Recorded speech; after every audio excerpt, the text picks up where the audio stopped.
बंगाल की धरती पर एक नया सवेरा या फिर गुंडों के लिए सबसे काली रात।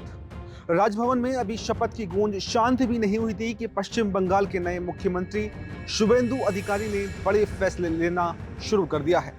अब खबर सामने आ रही है कि अपराधी अब धड़ल्ले से बंगाल छोड़कर भाग रहे हैं। लेकिन सबसे बड़ा सवाल, क्या शुभेंदु अधिकारी अपने उस करीबी साथी और पीए की मौत का हिसाब चुकता करेंगे, जिसका जख्म अब भी उनके सीने में ताजा है?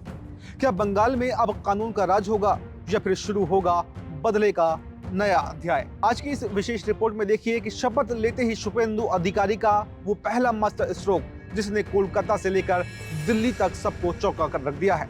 शुभेंदु अधिकारी का मुख्यमंत्री बनना महज एक राजनीतिक घटना नहीं है, बल्कि एक बड़ी बगावत की कहानी भी है। याद कीजिए वो दौर जब शुभेंदु को ममता बनर्जी का दाहिना हाथ माना जाता था, लेकिन नंदीग्राम के उस बेटे ने जब देखा कि बंगाल की कानून व्यवस्था ध्वस्त हो रही है और भ्रष्टाचार जड़ें जमा चुका है, तो उन्होंने सत्ता सुख त्याग कर संघर्ष का रास्ता चुना। टीएमसी से बगावत कर दी और फिर बीजेपी का दामन थाम लिया और 2021 में ममता बनर्जी को उन्हीं के गढ़ में हराना ये एक सबसे बड़ा बदलाव का संकेत था। 2026 के इन चुनावों में बीजेपी ने सोनार बांग्ला और भयमुक्त बंगाल का जो नारा दिया था, शुभेंदु अधिकारी ने उसे अपनी प्रतिष्ठा बना लिया।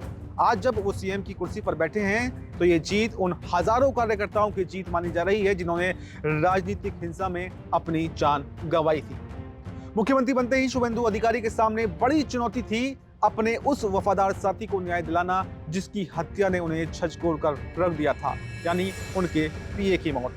राजनीति के गलियारों में अब चर्चा है कि शुभेंदु के पीए की हत्या के पीछे जो सफेद पोश चेहरे थे, उनकी फाइलें अब टेबल पर आ चुकी हैं। बीजेपी का एजेंडा हमेशा से साफ रहा है कि अपराधियों को मिट्टी में मिला देंगे। शुभेंदु अधिकारी ने साफ कर दिया है कि जांच में ना तो कोई देरी होगी और ना ही किसी का रसूख काम आएगा। अब जानकारों का कहना है कि शुभेंदु इस वक्त एक्शन के जरिए पूरे बंगाल के माफियाओं को ये संदेश देना चाहते हैं कि अब दीदी का राज नहीं, बल्कि अधिकारी का अनुशासन चलेगा। बीजेपी का चुनाव में सबसे बड़ा मुद्दा था ध्वस्त कानून व्यवस्था। संदेश खाली से लेकर बीरभूम तक बंगाल की कानून व्यवस्था पर हमेशा से ही सवाल उठते रहे हैं। अब सबसे बड़ा सवाल तो यह है कि क्या शुभेंदु अधिकारी इसे ठीक कर पाएंगे?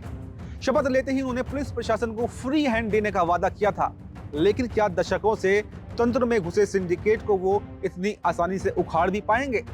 ये उनके कार्यकाल की सबसे बड़ी परीक्षा होने वाली है।